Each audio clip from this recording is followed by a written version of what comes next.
So just a quick update in regards to the radio install. I don't remember if you recall watching one of my videos where I unboxed a cable guard. As you can see in front of the screen, this is the packaging that it came in, and this is it installed.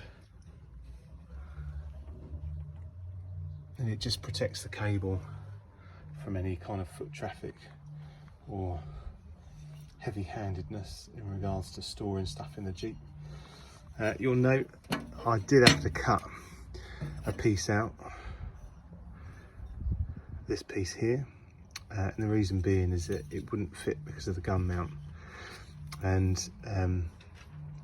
the other issue that I had is the nuts were too wide to just cut up to this point.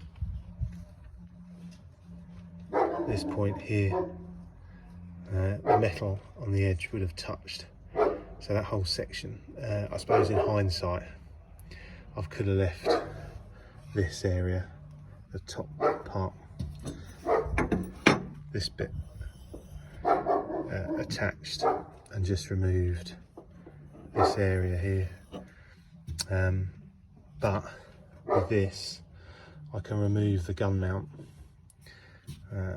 if I need to remove the tub at all, and not have to take this off, which is just fixed with self-tapping screws. So just a quick update, quite easy to fit. There we go. As always, if you've liked what you've seen, please like, share, subscribe and comment, and I'll see you next time. See you later.